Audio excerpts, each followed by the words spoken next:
한 번뿐인 인생을 낭비하지 않기 위해서는 질문이 필요합니다. 질문하지 않는다면 우리는 그냥 살던 대로 살아가게 됩니다. What do you want? 당신은 무엇을 원하는가? 대기업 CEO 임원들의 의사결정을 돕는 퍼스널 코치인 저자는 이렇게 조언합니다. 자기만의 질문이 없으면 자기만의 여정을 떠날 수 없다고요. 뭔가 하긴 해야 할 것 같은데 딱히 뭘 할지 모르겠다면 스스로에게 물어야 합니다. 그리고 답해야 합니다. 또 묻습니다. 언제까지 결정을 회피하고 인생을 미루시겠습니까? 살아가고 일하고 관계 맺는 과정에서 어떤 의사결정을 해야 할지 고민이 될 때 이 책을 펼치시기 바랍니다.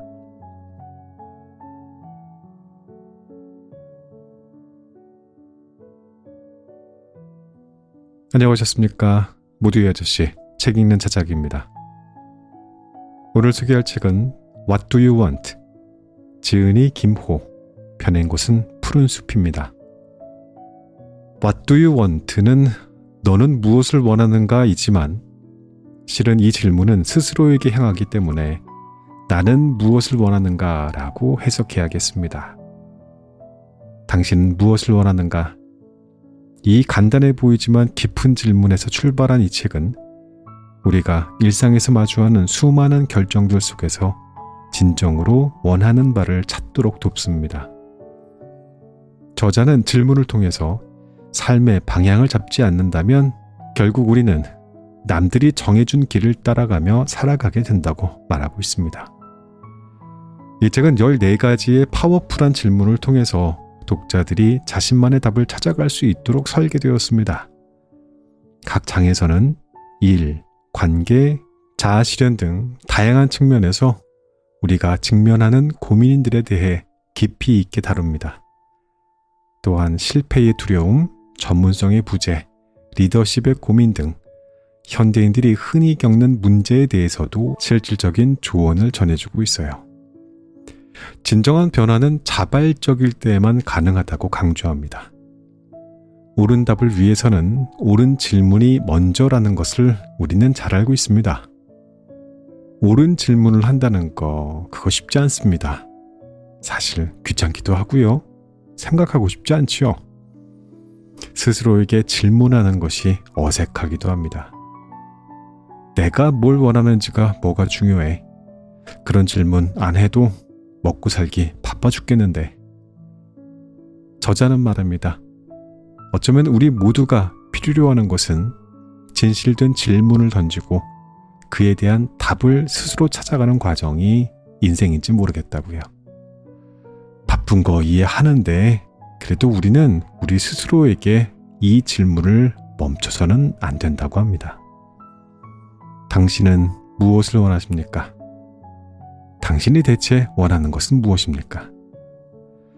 질문하지 않으면 살던 대로 살아가게 된다는 저자의 말처럼 이 책은 우리 모두에게 질문의 중요성을 일깨워줍니다.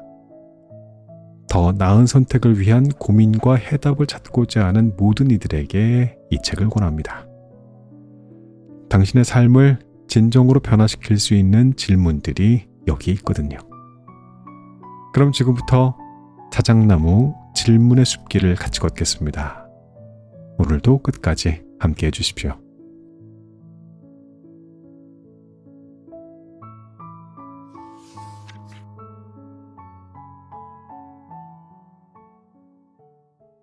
세상에서 가장 중요한 질문, What do you want? 나 잘 살고 있는 걸까? 자신의 삶에서 원하는 것이 무엇인지 알아야 이 물음에 답할 수 있습니다. 원하는 방향으로 하루하루 살아가고 있다면 잘 살고 있는 것이고, 그렇지 않다면 방향 전환이 필요한 때이겠죠. 직장생활 10년 차인 팀장인 30대 중반 교석은 최근 힘든 날들을 보내고 있습니다. 매일 수많은 회의로 정작 집중해서 일할 시간이 부족하고 결혼 이후 삶의 변화에 적응하느라 육아하느라 아주 바쁩니다. 주말마저 일 생각으로 마음이 편치 않은 상태가 계속되다 보니 최근 들어 이런 생각이 자주 듭니다. 나 정말 잘 살고 있는 걸까? 주위 사람들이 누구보다 잘 살고 있다고 응원하고 칭찬해 주어도 위안이 되기는커녕 오히려 더더욱 의문이 드는 것입니다. 팀장님은 삶에서 무엇을 원하시나요? 제가 묻습니다. 교석은 한참 창밖을 쳐다봅니다. 이럴 때는 저도 차를 마시며 기다립니다. 침묵 역시 대화의 일부니까요. 질문을 좀 더 좁혀주실 수 있을까요? 그럼요. 중요한 질문은 보통 열린 질문이기는 하지만 그래도 너무 막연하죠? 그럼 3가지 영역으로 나누어서 질문해 볼게요. 먼저 가장 중요한 관계에 있는 사람은 누구인가요? 짧은 침묵에 이어서 그가 중요한 질문을 합니다. 코치님, 중요한 관계라는 것을 어떻게 정의할 수 있을까요? 언젠가 정신과 의사이자 관계의 언어 작가인 문효한 씨와 차를 마시다가 관계에 대해서 질문한 적이 있어요. 상대방과 함께할 때 서로의 세계가 확장되는 관계가 좋은 관계라는 작가님의 말에 공감이 되더군요. 여기에서 키워드는 확장이라고 생각해 보지요. 지금 떠오르는 사람이 있나요? 네, 우선 아내와 아이가 가장 먼저 생각이 납니다. 그리고 가장 친한 친구 3명과 일과 관련해서 새로운 아이디어를 공유하거나 의미 있는 대화를 자주 나누는 선배와 후배가 각각 한 사람씩 떠오르네요. 지금 생각나는 사람은 이렇게 7사람입니다. 저는 교석에게 보라색 수첩을 선물하며 관계라는 이름의 컵을 그리고 그 컵에 중요하게 여기는 사람들의 이름을 적어보라고 했습니다. 아주 구체적으로 말씀해 주셨어요. 좋은 출발인데요. 그럼 다음 질문. 팀장님은 깨어있는 시간 대부분을 직장에서 일하며 보내고 있죠. 일하면서 스트레스를 받을 때도 많겠지만 힘든 과정 속에서 성취감을 느끼고 에너지가 차오르는 경험을 할 때도 있을 텐데요. 여기에서 키워드는 성장입니다. 팀장님은 일하면서 언제 성장의 경험을 하십니까? 저에게는 직업적인 정체성이 꽤나 중요한 것 같아요. 기획자로서 일하는 시간이 매우 소중하고 지속적으로 성장하고 있다고 느끼면서 일하고 있습니다. 앞으로도 다른 직장에 가든 독립해서 사업을 하든 기획자로 일하며 살아가고 싶어요. 그런데 요즘은 이게 제가 원하는 건가 싶어요. 저는 기획하는 일 자체를 좋아하고 이 일을 할 때 힘이 나는데 지금은 관리 영역의 일이 많거든요. 기획 업무를 잘해서 팀장이 되었는데 아이러니하달까요? 이 대답에서 그의 고민을 해결하기 위한 힌트를 찾을 수 있을지도 모르겠습니다. 저는 하나 더 묻습니다. 팀장으로 일하면서 좋은 점도 있나요? 하나 있기는 해요. 회사 내부나 외부에서 만나는 사람들의 폭이 확연히 넓어진 것? 그게 때로는 좋은 점이긴 합니다. 만나는 사람들의 폭이 넓어진 것이 팀장님에게 좋게 작용했나 보군요. 조금 더 자세히 설명해 줄 수 있을까요? 왜 그게 좋은지? 팀원 시절에 접하지 못했던 다양한 사람들을 만나서 신선한 자극을 받곤 합니다. 예전에는 참여하지 않았던 미팅에 들어가는 일도 잦은데 그 자리에서 새로운 아이디어를 많이 얻어서 좋고요. 팀원일 때에는 하지 못했던 경험이겠네요. 팀장으로 일하면서 많은 사람을 만나 새로운 아이디어를 얻을 수 있어서 좋다고 했는데 이 일이 기획자로서 열정을 갖고 있는 팀장님에게 의미하는 바가 있다면 뭘까요? 장기적으로 보면 팀장으로 일한 경험이 기획자로서 활동하는 데 도움이 되는 부분이 분명 있을 것 같아요. 여러 사람들과 만나면서 시도해보고 싶은 기획 아이디어들이 생기니까요. 저는 그에게 보라색 수첩에 1이라는 2번째 컵을 그린 뒤 그 안에 일에 관해 정말 중요하게 생각하는 것을 적어보라고 권했습니다. 그는 일상의 다양한 경험에서 아이디어를 얻어 더 나은 기획자로 성장하는 것이라고 적어 넣었습니다.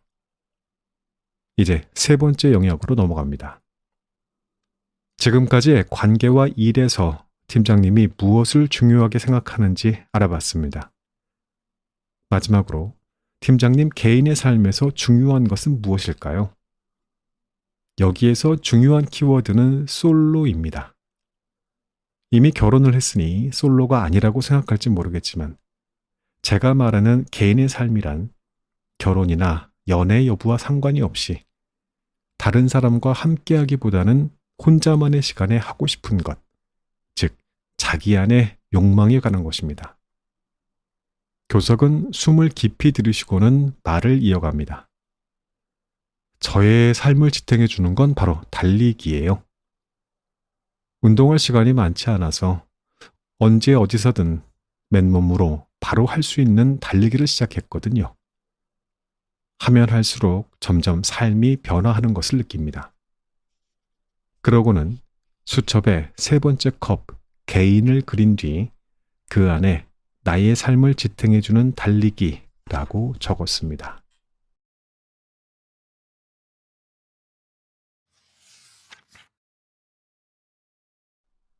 자기만의 질문이 없다면 자기만의 여정을 떠날 수 없다. 만약 누군가 제게 질문 중에 가장 중요한 것 하나를 고르라고 한다면 저는 주저없이 이 질문을 꺼낼 겁니다. 나는 과연 무엇을 원하는가? 북토크 자리에서 사인을 요청받을 때면 저는 항상 독자의 이름 아래에 What do you want? 라고 크게 쓰고는 일자를 적고 사인을 하곤 했습니다. 그만큼 중요한 질문이기 때문입니다. 왜 이 질문이 중요할까요? 사람들은 대부분 성인이 된 이후에도 자신이 무엇을 원하는지 모른 채 하루하루를 바쁘게 보냅니다. 어린 시절에는 집에서 부모가, 학교에서 교사가 나에게 무엇을 기대하는지 신경 씁니다. 성인이 되고 나서는 직장에서 상사와 고객이 나에게 기대하는 것이 무엇인지에 집중합니다. 물론 주변 사람들이 나에게 무엇을 기대하는지 알아차리는 일은 중요합니다. 그래야 승진하는 데에 도움이 되고 고객에게 서비스나 상품을 팔 수도 있으니까요. 문제는 남들이 나에게 바라는 것만 중요하게 여기다가 정작 내가 원하는 것이 무엇인지 모를 때 발생합니다. 수년에서 10년 이상 자신을 혹사하다가 문득 그런 생각이 들 때가 있습니다. 이게 내가 정말 원하는 삶일까? 사람들은 앞만 보고 열심히 달려오다가 어느 날 번아웃이 오거나 병에 걸리거나 직장에서 명예롭지 않은 방식으로 명퇴를 당하고 난 뒤에야 정말 이것이 자신이 원하는 삶이었는지를 묻곤 합니다. 내가 정말로 원하는 것이 무엇인지 묻다 보면 내가 막연하게 원한다고 생각했던 것이 실은 아닐 수도 있음을 깨닫게 됩니다. 예를 들어보시오. 사람들은 돈을 많이 버는 것이 성공이고 오래 사는 것이 행복이라고 생각합니다. 저 역시 오랫동안 그렇게 생각해 왔습니다. 내 삶에서 내가 정말 무엇을 원하는지 묻지 않고서 대다수의 사람들이 원하니까 저도 그럴 것이라 생각했죠. 하지만 What do you want? 하고 스스로에게 물으면서 제가 원하는 것은 조금 다를 수도 있겠다라는 생각을 점차 하게 되었습니다. 결국 저는 더 많은 돈보다는 더 많은 자유시간을 원한다는 사실을 깨달았습니다. 저에게 성공은 막연하게 돈만 많이 버는 것이 아니었습니다. 제가 원하는 것은 자원으로 치면 시간 부자입니다. 더 정확히 말해 건강한 몸과 마음의 상태로 하고 싶은 일을 하는 시간을 최대한 확보하는 시간 부자이지 단지 길게만 사는 시간 부자는 아닙니다. 그래서 저는 돈을 더 벌 기회가 있을 때 이것이 내 시간을 가난하게 만들지 않을지 꼭 따져봅니다. 이 책에서 여러분께 제시하는 모든 질문은 어떠한 형태로든 첫 번째 질문인 나는 무엇을 원하는가와 연결되어 있습니다. 알고 보면 삶에서 마주하게 되는 의사결정은 크게 세 가지 관계 속에서 일어납니다. 바로 타인과 나, 일과 나, 그리고 자기 욕망과 나 사이의 관계입니다. 우리가 가진 선택지는 새로 시작하거나 끝내거나 유지하는 것 중 하나입니다. 그리고 의사결정을 할 때 가장 먼저 할 일은 내가 이 관계 안에서 무엇을 원하는지 묻는 것입니다. 자기만의 질문은 새로운 여정을 위한 비행기 티켓과도 같은 것이어서 자기만의 질문이 없으면 결국 자기만의 여정을 떠날 수 없습니다. 물론 자기만의 질문 없이도 여행을 떠날 수는 있습니다. 부모, 선생, 상사, 친구 등 남들이 내 삶의 여정을 다 짜놓고 나는 그 길을 따라가기만 하는 패키지 여행도 있으니까요. 그것이 정말 여러분이 원하는 삶이라면 그 여정을 떠나면 됩니다. 그러나 이 책은 자기만의 여행을 계획하고 떠나고 싶은 사람을 위한 것입니다. 나만의 질문을 갖고 나서는 완벽한 답을 아는 것은 더 이상 중요하지 않습니다. 가능하지도 않죠. 질문에 대한 자기만의 답을 찾아가는 과정으로부터 내 삶의 성장을 만들어갑니다. 자기만의 질문을 갖는다는 것은 자기 삶을 만들고 살아가기 위한 자기만의 보물지도를 손에 넣는 것과 같죠.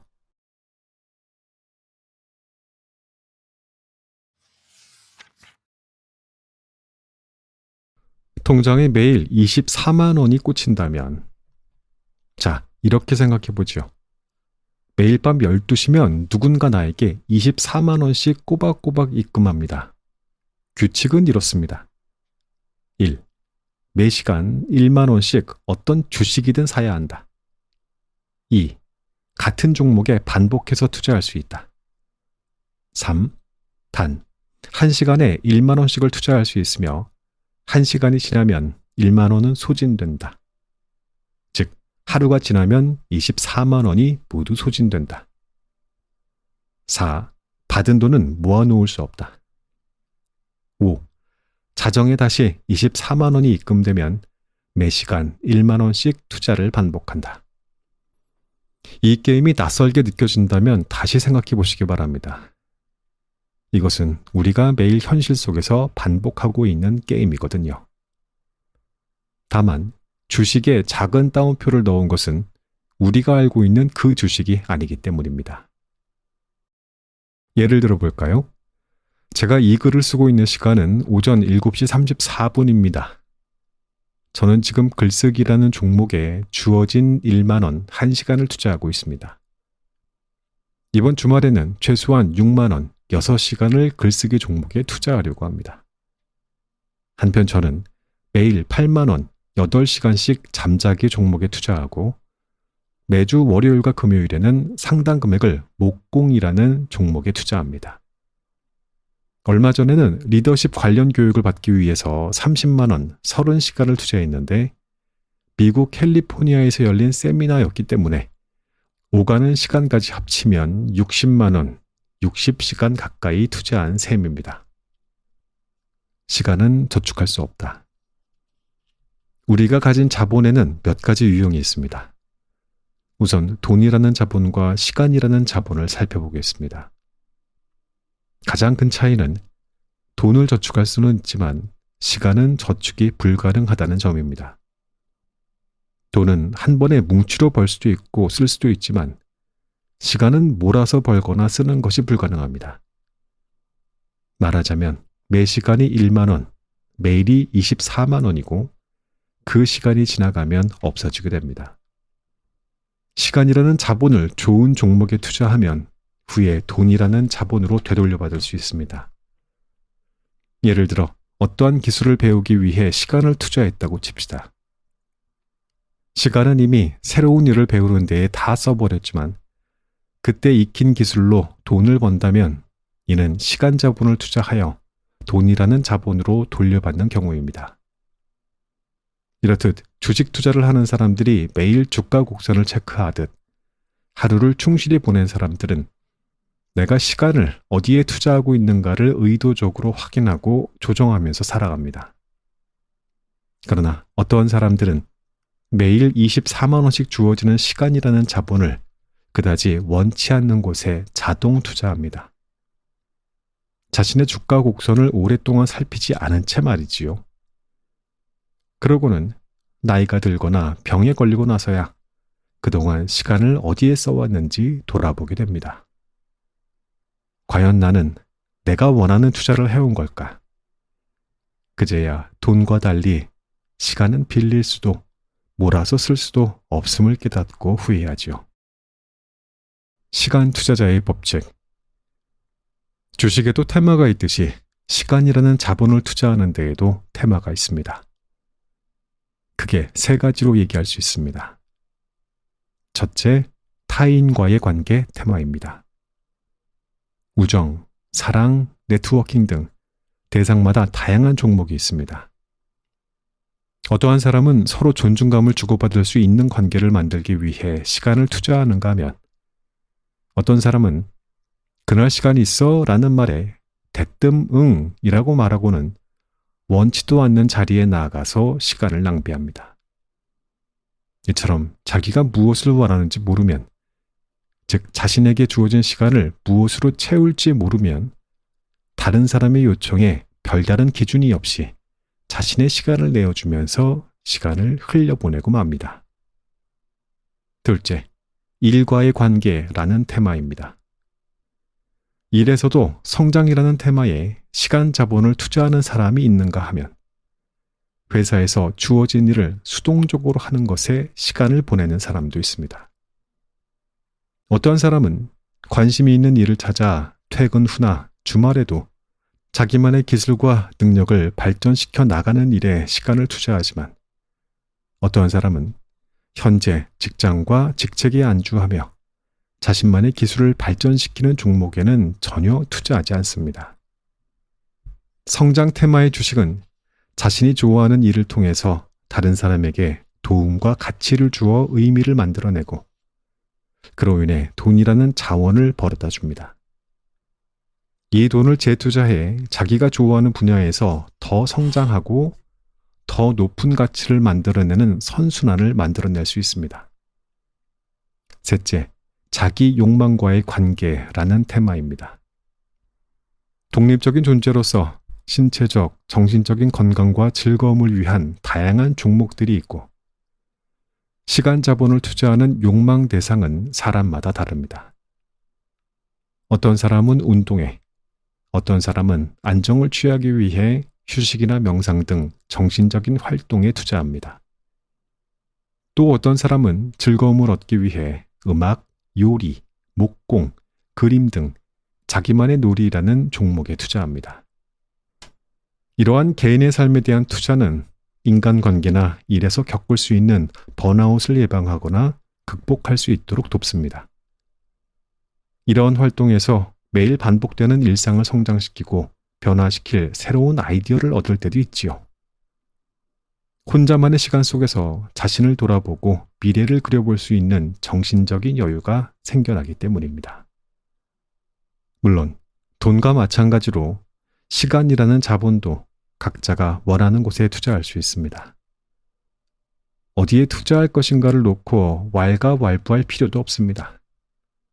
문제는 시간을 어디에 투자하고 싶은지 제대로 생각해 보지도 않고 그냥 매 순간을 자동 모드로 투자하고는 나중에 가서야 원하지 않는 곳에 오랜 기간 투자해 왔음을 깨닫고 후회하는 경우도 있죠.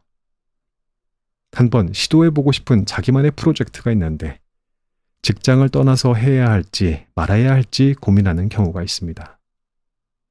회사를 그만두었을 때 무엇이 가장 걱정되는지 물어보면 대부분 매달 들어오는 월급이 사라진다는 점을 이야기합니다.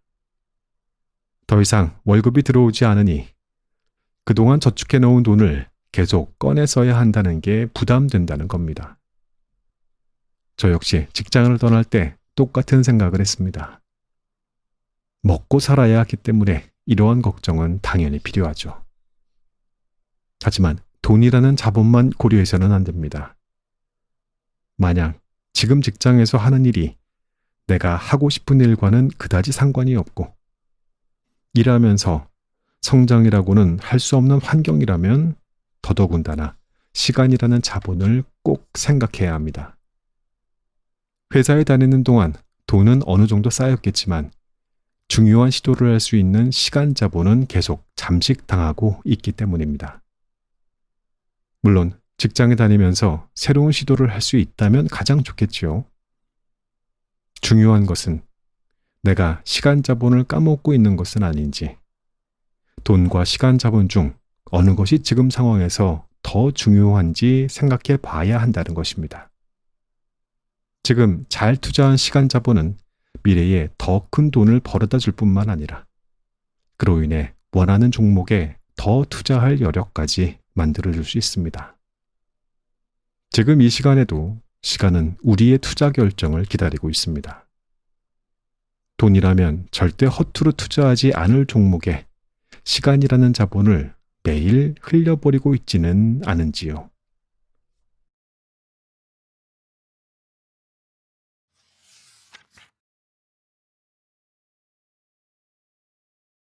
내가 나에게 기대하는 것을 묻는 질문.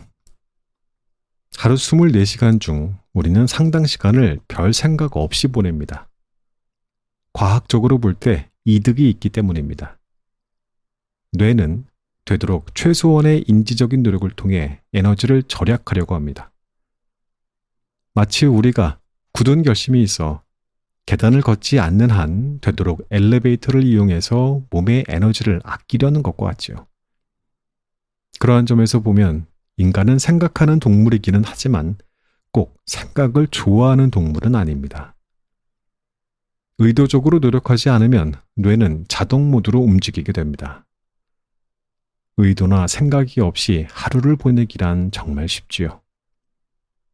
외부에서 주어지는 각종 자극이나 요청에 반응하다 보면 나도 모르게 하루가 지나가는 겁니다. 처음에는 다 먹거나 마실 생각이 아니었는데 과자 한 봉지나 음료 한 캔을 나도 모르게 비워버리는 것처럼 말이지요. 직장을 퇴사하고 허탈감이나 우울감에 시달리며 괴로워하는 경우를 보게 됩니다.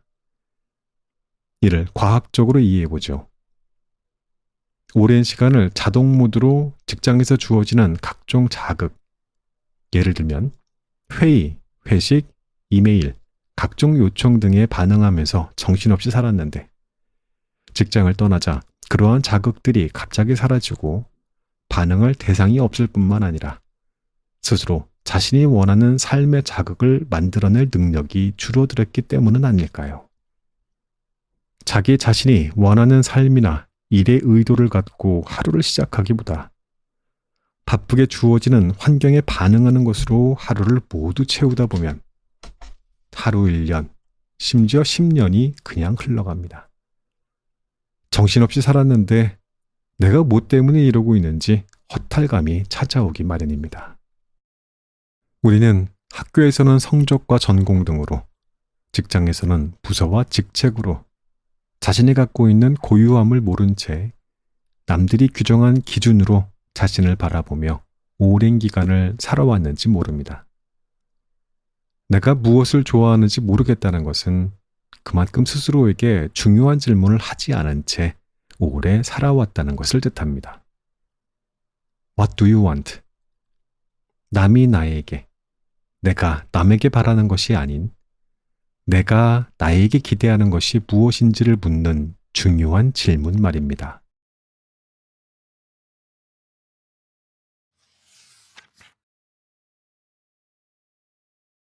나를 인터뷰하기. 우리는 생각보다 인터뷰를 많이 합니다. 제품 개발 과정에서 소비자를 이해하기 위해 조사 담당자를 고용해 심층 인터뷰를 진행하죠. 팀원을 뽑을 때 때로는 한 번의 인터뷰만으로는 결정이 나지 않아서 몇 차례 더 인터뷰를 하거나 동료에게도 인터뷰를 부탁하여 의견을 나누기도 합니다. 직원들이 회사에 잘 적응하고 있는지, 조직 문화에 대해 어떻게 생각하는지 알아보기 위해 내부 인터뷰를 진행하기도 합니다. 이처럼 중요한 의사결정을 앞두고 무엇인가를 깊이 이해하고 싶을 때 인터뷰라는 방법을 사용합니다. 나도 내가 뭘 하고 싶은지 잘 모르겠어요. 진학을 앞둔 청소년의 고민이 아닙니다. 30에서 40대 직장인 중에서도 이러한 고민을 갖고 있는 사람은 어렵지 않게 접할 수 있습니다. 많은 사람들이 이렇게 살아도 될까라는 질문을 가끔씩 생각해 보게 됩니다. 이직, 퇴직을 해야 할지, 창업을 해야 할지, 무엇인가 새로 배워야 할지 등등을 고민합니다. 이러한 질문은 각자 처한 상황이 다르기 때문에 하나의 정답이 존재하지 않지요. 이때가 인터뷰가 필요한 시점입니다. 나와의 인터뷰 말입니다. 좋은 인터뷰에는 짧지만 핵심을 찌르는 질문이 있고 그에 대한 답변을 하는 과정에서 새로운 생각과 아이디어가 꼬리를 물며 이어지지요. 내가 무엇을 하고 싶은지 나를 이해하고자 할 때 우리에게 필요한 것은 외부 강연이 아닙니다. 노트를 펴고 내가 나와의 인터뷰에서 물어야 할 질문이 무엇인지를 적어가야 합니다. 일간지 기자로 25년간 성공적인 커리어를 쌓다가 갑자기 마음을 바꿔 영국의 작은 마을에 들어가 전업 작가가 된 세라 본 브레너근 매일 2, 3쪽씩 생각해 볼 질문과 생각들을 적어 나갔습니다. 이 기록들은 행복의 발견 365라는 책으로 발전했고 무려 700만 부가 팔린 베스트셀러가 되었습니다. 그는 변화를 원한다면 스스로에게 끊임없이 질문하라고 조언하였고 얼마나 자주 당신은 그저 묻는 것이 두렵다는 이유로 그동안 해결하지 못한 온갖 질문들을 가슴에 묻어둔 채 외면하는가라고 묻습니다. 나 자신과의 인터뷰 질문에는 그렇게 묻어둔 질문들을 끄집어내야 합니다. 그 작업은 다른 이의 도움을 받더라도 결국에는 자신이 제일 잘할 수 있습니다. 이러한 질문을 끄집어내고 스스로 묻고 답하는 과정은 쉽거나 마음이 편하지만은 않습니다. 예를 들어 브레너기 던지는 질문, 당신은 남은 인생을 위해 무엇을 하고 있는가? 혹은 생각만 해도 가슴 뛰는 꿈이 있는가? 라는 질문과 마주하고 나면 머리가 멍해지거나 말문이 막히곤 합니다. 하지만 질문을 피하게 되면 내 마음속 욕망을 이해하는 작업도 물 건너가게 됩니다. 이 질문들을 붙잡고 몇 개월에서 몇 년을 묻고 또 물어야 할지 모릅니다.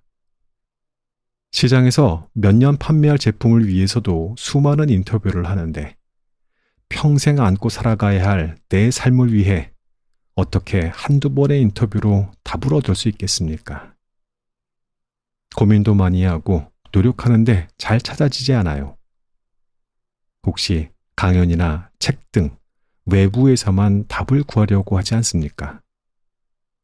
물론 전문가의 상담이나 진단 도구 등을 활용하여 자신을 파악하는 데 도움을 받을 수 있습니다. 하지만 자기 자신과의 깊이 있는 대화 없이는 남의 이야기만 들어서는 내가 원하는 것을 찾을 수 없습니다. 코칭 대화의 핵심은 조언을 듣는 것이라기보다는 전문가와의 대화를 통해 자기 자신과 보다 깊이 있게 만나고 대화하는 것입니다.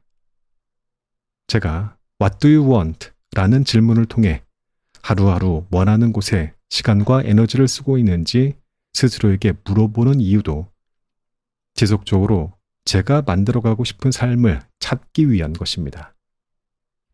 자신의 욕망을 이해하기 위해서는 세 가지가 필요합니다. 하나는 나에게 던져야 하는 물음이 담긴 질문지, 그리고 물음과 마주하여 스스로 답변해보는 혼자만의 시간, 그리고 답변하며 떠오른 생각들이 날아가지 않고 축적되고 새로운 아이디어로 연결될 수 있는 기록. 질문, 시간, 기록이라는 세 가지 도구를 갖고 나를 인터뷰해 보기를 바랍니다.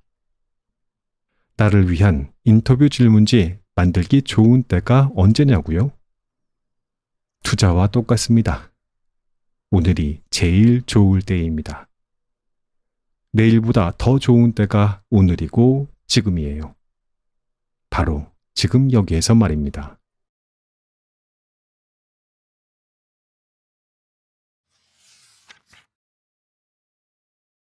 인생의 질문이 반드시 필요한 이유. 질문을 꼭 하면서 살아야 할까요?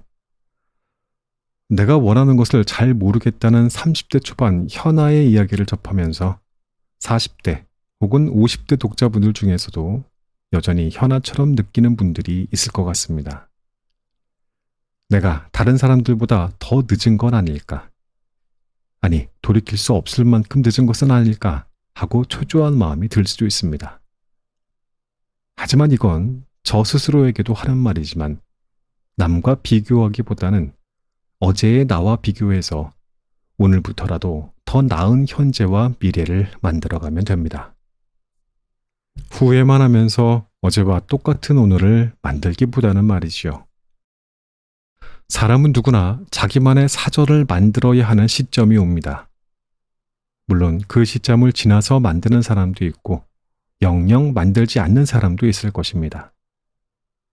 그렇게 느끼게 되는 시점은 보통 삶에서 길을 잃은 것 같은 느낌이 들 때입니다. 직장인 대부분은 조직과 상사가 만들어 놓은 방향으로 열심히 달리며 올라가려고 합니다. 하지만 어느 순간 그 길이 내 길이 아닌 것 같거나 더 이상 그 길을 걸을 수 없을 것 같은 느낌이 들 때 길을 잃은 상태가 됩니다. 유쾌한 느낌은 아니지만 실은 그 안에는 새로운 기회가 숨어 있습니다.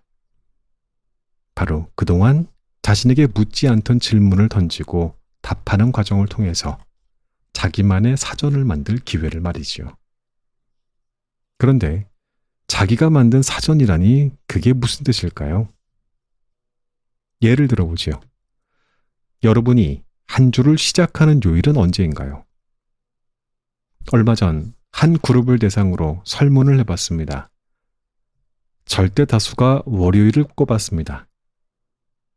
직장에서 한 주를 시작하면서 주간 회의를 하는 날이 월요일이기 때문일 겁니다. 하지만 이런 질문을 같이 던져봅시다. 한 주의 시작이 반드시 월요일이어야 할까요? 만약 내가 원하는 요일로 한 주의 시작을 정할 수 있다면 그래도 월요일일까요? 실제 저는 한 주를 금요일에 시작하기로 한 지 꽤 되었습니다. 지금 이 부분의 원고를 미국 보스턴의 한 호텔에서 적고 있는데요. 책상 바로 옆에는 보라색 노트가 놓여 있습니다. 매주 목요일 저녁이면 저는 빈 노트에 7개를 칸으로 나누어 금요일부터 시작해서 다음 주 목요일로 끝나는 페이지를 만듭니다. 그러한 순서로 만들어진 다이어리를 찾을 수 없었기 때문입니다. 한 주의 시작인 월요일을 좋아하는 사람은 많지 않습니다. 과거의 저도 그런 사람 중 하나였습니다. 반면 금요일은 대다수 사람들이 좋아합니다. 저 역시 그랬습니다. 그래서 기왕이면 한 주의 시작을 신나는 날로 정해보고 싶었습니다. 이렇게 정하고 나자 작은 변화들이 있었습니다. 목요일 저녁이면 한 주를 돌아보고 새로운 주를 계획하게 된 것입니다. 한 주를 마무리하는 목요일과 새로 시작하는 금요일 사이에 휴일이 없는 대신 금요일에 한 주를 시작해 하루 일한 뒤 이틀 동안 쉽니다. 사전에는 이것만이 아니라 각자가 중요하게 생각하는 다양한 항목을 포함시킬 수 있습니다. 예를 들어 앞에서 리치와 웰스의 차이에 대해 이야기했지만 제 사전에 부자란 돈의 부자와 시간 부자 사이에서 균형을 잡는 것을 뜻합니다. 돈을 버는 궁극적인 이유는 재정적인 독립을 통해 시간의 자유를 얻기 위한 것입니다. 돈을 많이 벌어도 시간을 내가 원하는 대로 사용할 수 없다면 적어도 저희 사전에서는 부자가 아닌 것이지요. 남이 내가 가진 자산의 규모를 보고 부자라고 평가를 하든 말든 그것은 제 사전에서는 중요하지 않습니다. 남들이 정한 정의를 꼭 따라야 할 이유도 없고 그러고 싶지도 않기 때문입니다. 자기만의 사전을 어떻게 만들어야 할까요? 우선 자기 삶을 만들어가는 데에 중요한 항목들을 골라냅니다. 한 번은 정약용 도서관에서 강연을 하면서 참석자들에게 각자 사전에 포함시키고 싶은 항목을 물어보았을 때 다음과 같은 항목이 나왔습니다.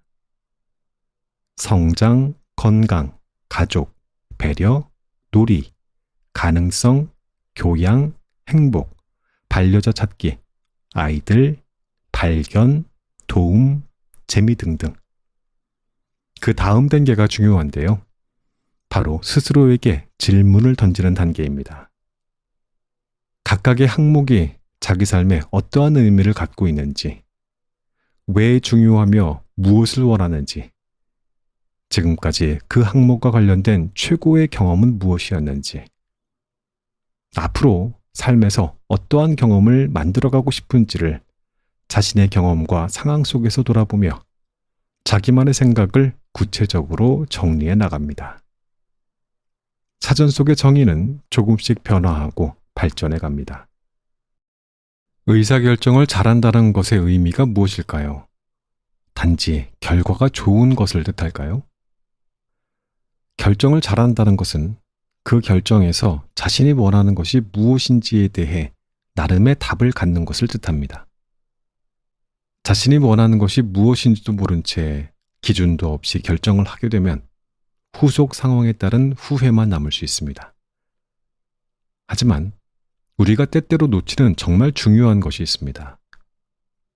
의사결정을 잘한다는 것의 또 다른 의미는 더 나은 의사결정을 지속적으로 이어간다는 점입니다. 때로는 우리가 속상한 상황에 처하게 됩니다. 그것은 내 결정 과정에서 실수가 있어서 그랬을 수도 있고, 또는 내가 통제할 수 없는 상황이 벌어져서 그럴 수도 있습니다. 결정과 관련해 제가 안타깝게 생각하는 것이 있습니다. 현재 상황은 분명하게 보이지만 결정을 통해 변화했을 때의 모습은 명확히 볼 수 없죠. 어떠한 사람들은 변화가 필연적으로 갖고 있는 위험과 불확실성 때문에 고민만 하면서 결정을 미룹니다. 최악의 결정이란 결정을 아예 하지 않고 시간을 끄는 것입니다. 때로 우리는 결정을 미룬 채 위험을 관리한다고 생각하지만 혹시 위험을 마냥 미루고 있는 것은 아닌지 다시 생각해 볼 필요가 있습니다. 의외로 언젠가 해야 할 결정을 계속해서 미루는 경우를 어렵지 않게 볼 수 있기 때문입니다. 왜 우리는 결정을 미룰까요? 과연 이렇게 하면 될까? 혹은 이렇게 결정했다가 실패하면 어떡하지? 라는 불안감 때문입니다. 지극히 자연스러운 과정인데요. 돈의 심리학인 저자인 모건 아우절은 장기 투자에 대한 복리의 혜택을 누리려면 변동성에 대한 공포나 걱정을 견뎌야 하는데, 어떤 투자자는 이러한 불확실성을 벌금으로 생각하기 때문에 중간에 장기 투자를 포기하게 됩니다. 반면 어떤 사람들은 이러한 불확실성을 복리로 인한 수익을 얻기 위한 입장료로 바라보기 때문에 흔들리지 않고 장기 투자로 인한 수익 창출에 성공한다는 것입니다. 타인이 주거나 시키는 일만 하면서 자신이 무엇을 원하는지조차 모르는 상태가 되는 것이 아니라 나의 성장을 만드는 일이 무엇인지 적극적인 시도와 실험을 통해서 찾아보는 것. 나를 작게 만드는 관계에 순응하면서 지내기보다 나의 세계를 확장하는 관계를 새롭게 만들고 용기를 내어 그렇지 않은 관계와 거리를 두는 것. 타인의 욕망을 쫓아가며 남을 따라가거나 이기려고 하는 것이 아니라 자신의 욕망을 솔직히 바라보고 자신만의 길을 걷는 것. 이러한 시도 속에서 불안감과 불확실성은 벌금이 아닌 입장료일 뿐입니다. 이를 예외적인 현상이 아닌 기본적인 조건으로 받아들여야 자기만의 성장을 만드는 직업을, 자기 세계를 확장하는 관계를, 그리고 자기 욕망에 솔직하고 건강한 나만의 길을 만들어갈 수 있습니다. 저를 포함해 많은 분들이 어린 시절 교사와 부모, 성인이 되어서는 회사에서 상사가 짜준 패키지 여행에 익숙한 삶을 살아왔습니다. 이 여정에서는 하나의 질문만이 중요합니다. What do they want? 만약 여러분이 자유여행을 떠나기를 바란다면 남들이 제공하는 해답이 아니라 자기만의 질문과 마주해야 합니다. 일과 나, 타인과 나, 그리고 내 안의 욕망과 나 사이에서 내가 원하는 것이 무엇인지 묻고 그에 대한 가설을 세우고 시도를 통해 자기만의 길을 만들어갈 때 우리는 진정 내게 필요한 변화를 시작하거나 끝내거나 혹은 유지하는 결정을 해낼 수 있습니다.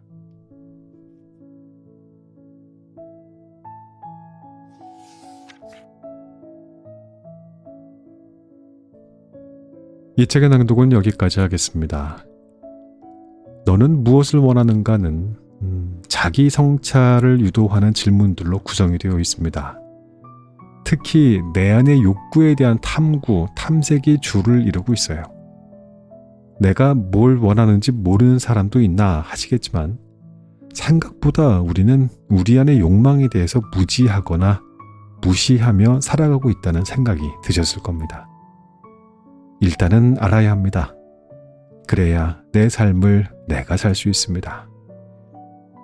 이 책은요, 자신의 삶을 주도적으로 이끌어갈 수 있도록 설계된 질문들을 통해서 독자들에게 자기 자신을 더 깊이 이해할 기회를 제공하고 있습니다. 저자는 스스로에게 질문하기를 어려워하는 우리를 대신해서 효과적으로 질문을 제시해주고요. 일상의 단순한 결정에서부터 진로와 인생의 큰 선택에 이르기까지 독자가 스스로 답을 찾아갈 수 있도록 돕습니다. 이 책의 강점은요, 독자가 자신의 감정과 욕구에 대해서 명확하게 이해하고 이를 바탕으로 보다 의미 있는 삶의 결정을 내릴 수 있도록 이끈다는 점이었어요. 또한 각 질문들은 삶의 다양한 영역에 걸쳐 있어서 개인적인 성장, 관계 개선, 경력 개발 등 폭넓은 주제에 적용될 수 있습니다. 책의 구성은 체계적이고 또 각 질문마다 깊이 있는 통찰을 제공하는 코칭 노트가 있거든요. 이론적인 지식과 실제 적용 사이의 간극을 이 코칭 노트가 잘 메워준 듯한 느낌이 들었습니다. 독자들은 자신만의 경험과 상황에 맞게 질문을 해석하고 적용함으로써 실질적인 성장과 변화를 경험할 수 있습니다.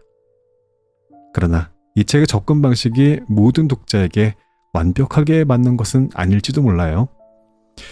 질문들이 때때로 바로 대답하기에 좀 추상적으로 느껴지기도 했고요.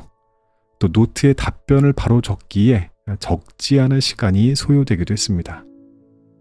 즉, 이 책은 일주일이든 한 달이든 기한을 정해놓고 바로 끝낼 수 있는 책이 아닐지 모르겠다는 생각이 듭니다.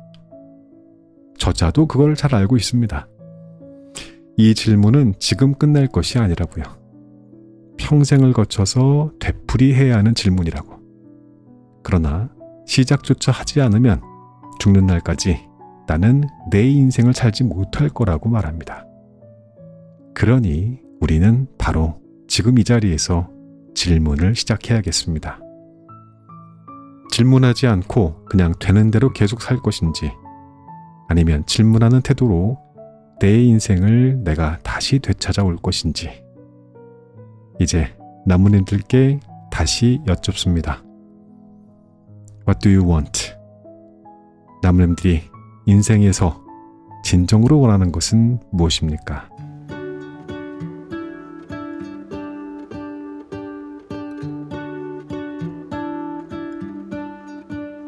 What if the world had more of your smile? What if the wind could spread your love? What if your sweetness could reach everyone? There'd be no wars. Maybe the birds will sing about your heart. Maybe the trees will whisper the word. Maybe the sun will spread your joy to the ones who lost their hope.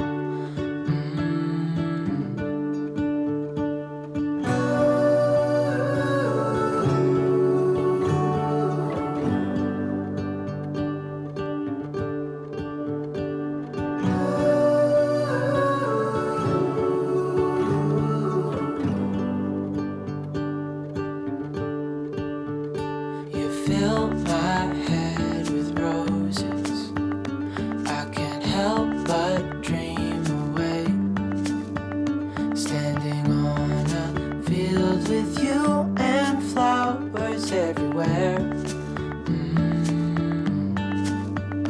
Maybe there is a star with your name. One thing I know is that there should be. There is no one who has a heart as pure, no, not like yours.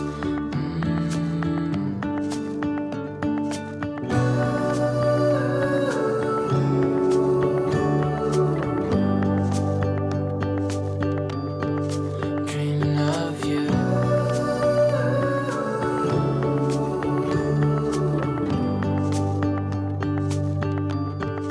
Dreaming of you. Dreaming of you. Dreaming of you. Dreaming of you. Dreaming of you. I'm dreaming of you. What if the world had more of your smile? What if the wind could spread your love? What if your sweetness could reach everyone? There'd be no wars.